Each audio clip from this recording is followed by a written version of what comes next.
Child, because what the food? Hey, how y'all doing?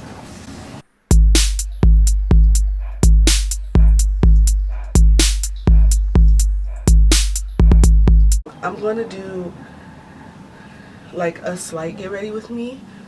If you want to know where this wig is from, I believe it's from Amazon. I believe. It might not be though, y'all.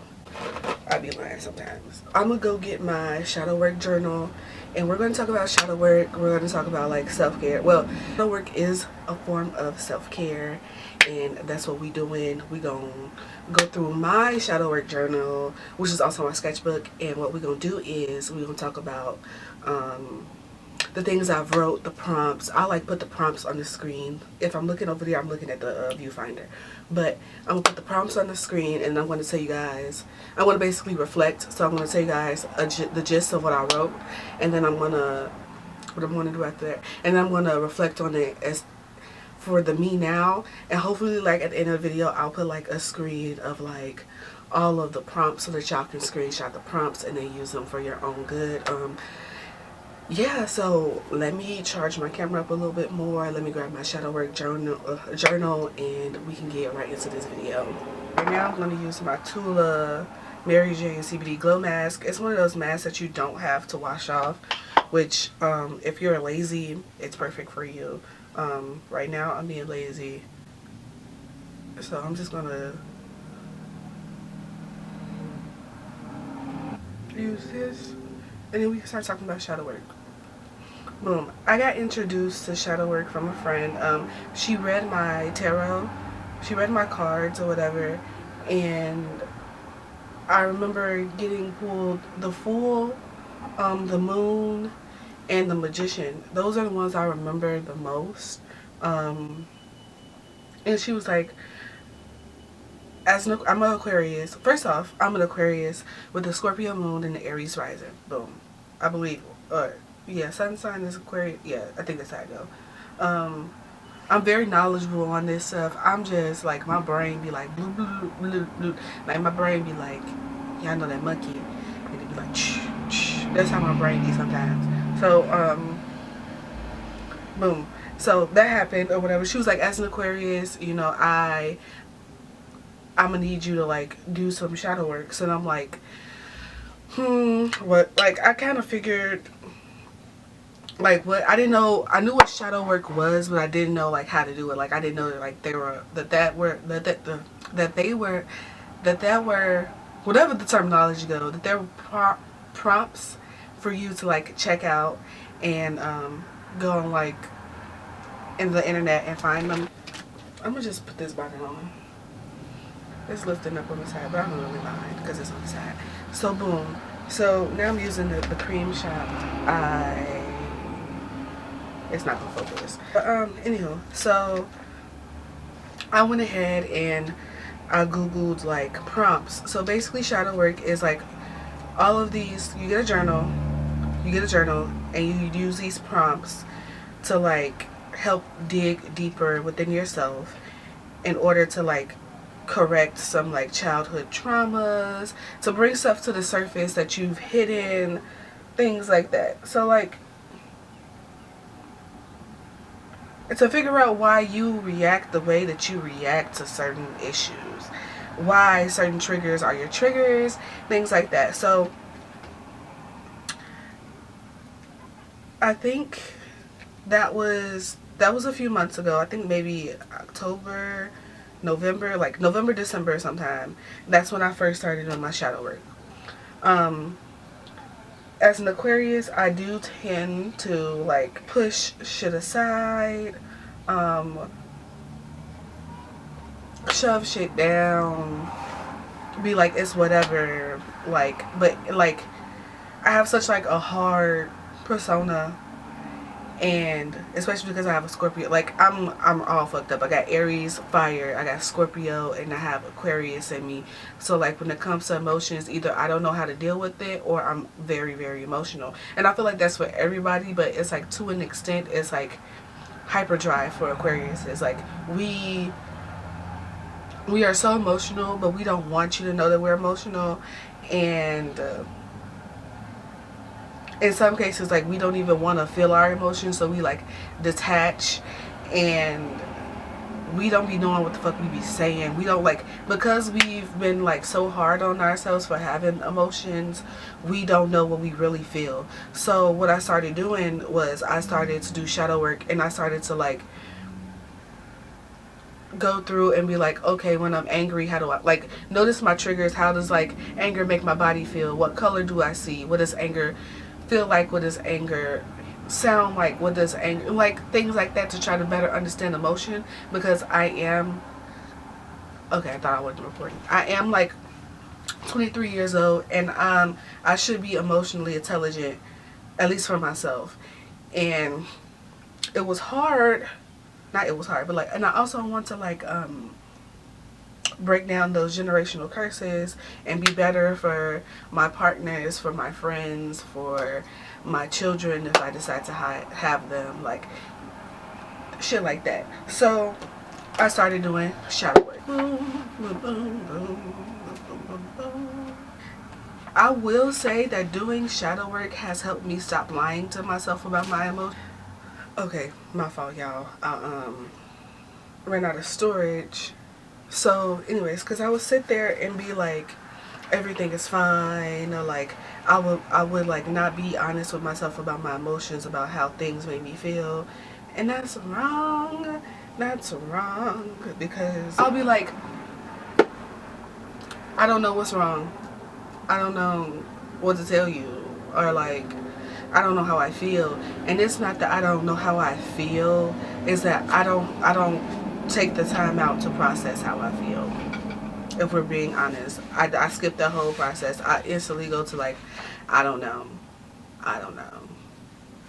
The first day that I started my shadow work journey was January 1st. Boom. Here is what I wrote. And here's a prompt. Pick an adjective from the list, and then it says see picture, that would trigger okay. Pick an adjective from the list that would trigger you if someone would, let me read this because I did not write it correctly. Pick an adjective from the list that would trigger you if someone called you it or said it to you. What would be bad about it? Oh, I'm going to do it again. Damn, I'm slow. Let me just read what I wrote instead of trying to paraphrase. Okay. Pick an adjective from the list that would trigger you if someone would be bad about what.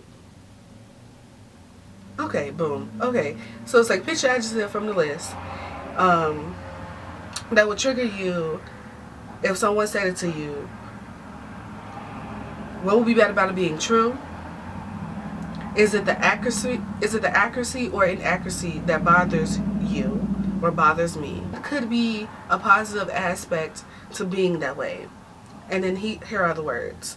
Adjectives. Liar, jealous, mean, loser, codependent, fat, fearful, insignificant, manipulative, ugly, passive, aggressive, lame, boring, irresponsible, lazy, childish, insensitive, dirty, not good enough, inferior, weak, unreliable, and oversensitive. So the adjective that I chose was weak. I said I don't like being called this particular word because I know what I've been through and I know how strong I am, and I don't like the word weak because it feels like I can't, or I am not capable of being strong. It is okay to be weak sometimes, but I've also never had the chance or the leeway to be weak. Something positive I can say about weakness is that you have to be weak in order to be strong. So that's what I wrote on January 20th. And here are my thoughts on May 5th. Today's my mom's birthday, by the way. What do I have to say to myself?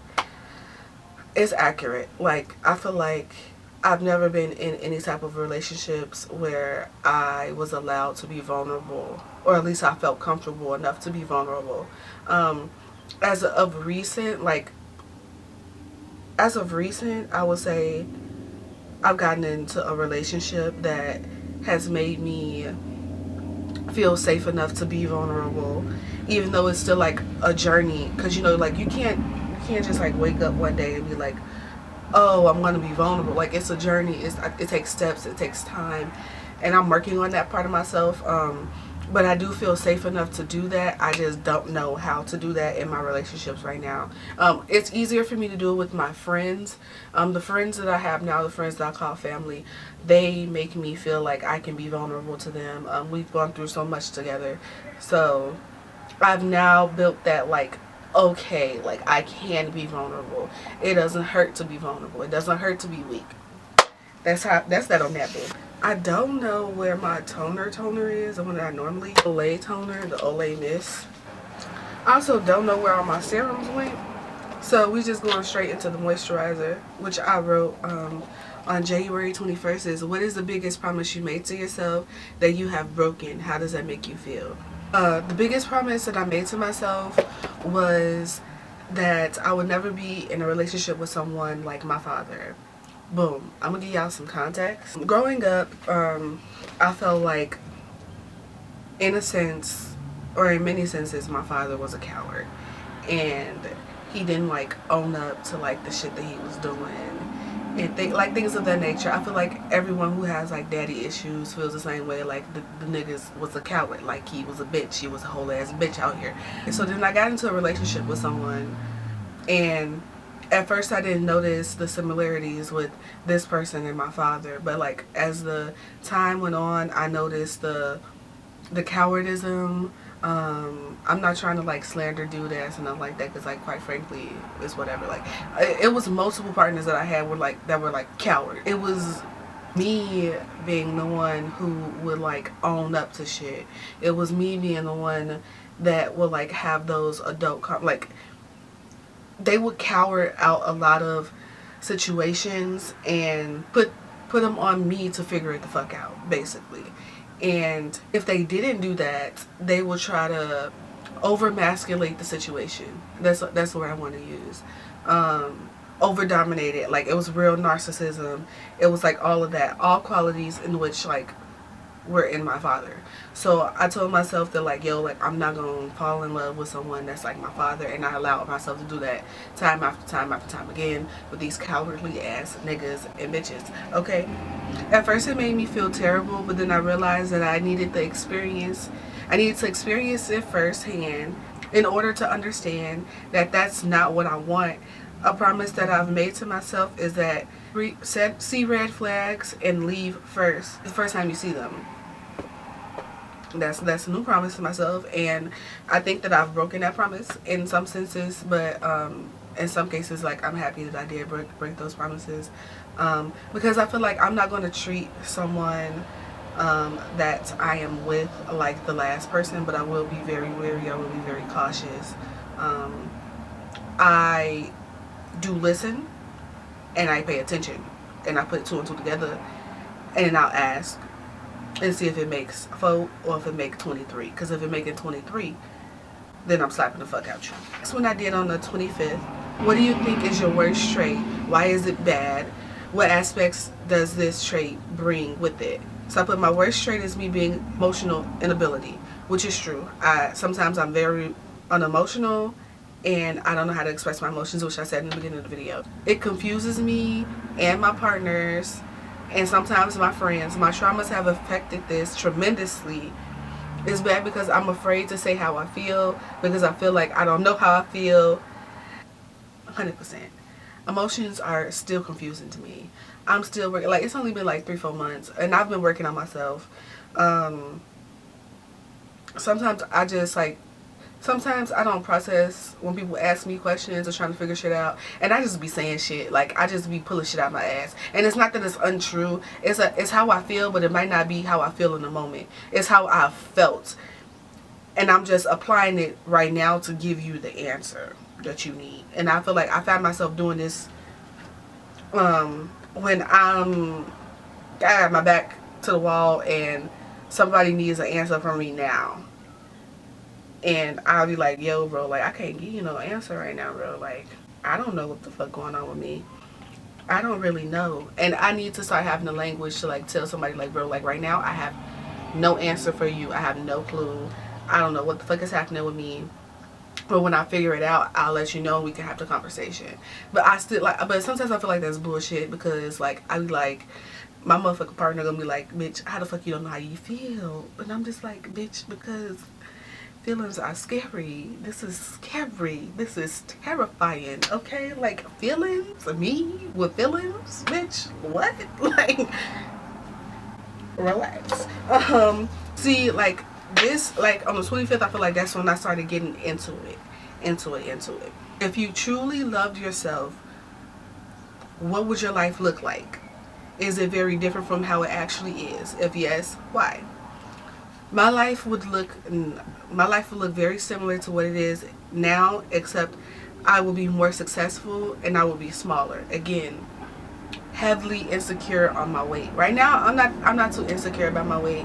I might lost a few pounds, so I'm not like that insecure.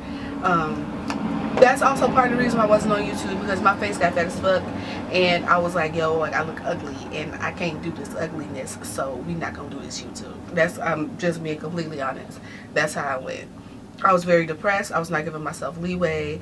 I was eating and crying, and eating and crying. Basically, just said that I would just love myself more in a superficial sense and shit like that. And me today,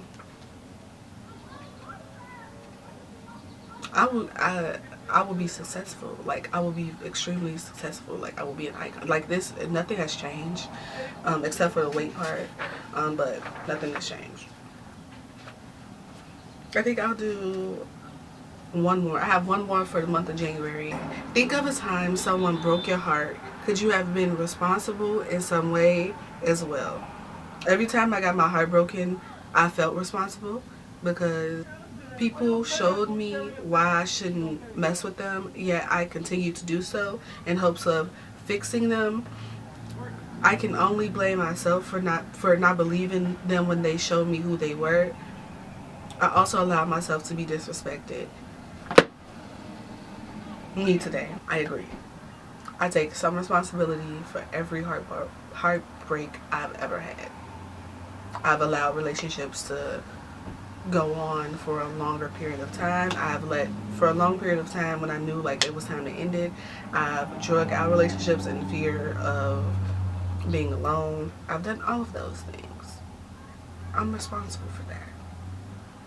Not knowing how to let go and when to let go, I'm responsible for that. I get that. But what I'm not responsible for is people not owning up to their actions, and people not treating me the way that I'm supposed to be treated, and people going around being not wanting to do better themselves, so they come over here and mess with me because I'm working on being better and they want to bring me down. The part that I played in all of my relationships, I take full responsibility for. But I don't think that I'm the reason that we broke up. I think that I don't put blame on myself for like not being able to be the person that they like needed, or be the person, because I feel like I was a person who they needed to be in a relationship with at the time. I'm here to experience, and we've experienced the parts of each other that we needed to experience for the moment.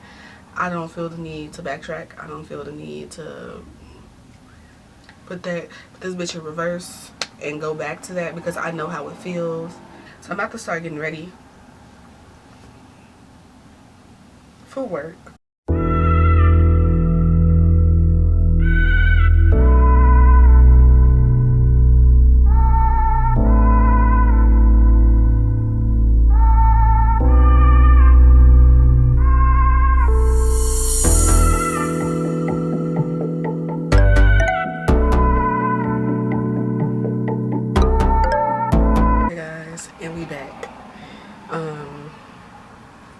Thank you guys so much for watching. All of my socials will be on the outro screen. If you guys want more from me, just go ahead and follow those. Like, comment, subscribe, whatever y'all want to do. Leave down in the comments some prompts that you guys liked when you guys were doing your shadow work. Comment down below if you guys have any more questions about shadow work. Okay, quickly before my camera dies once again. But thank you guys for like, commenting, and subscribing. This is the finished look. I think I'm gonna hurry up and try to stand up and show y'all my outfit. This is what we wearing today. Peace out, love, bless.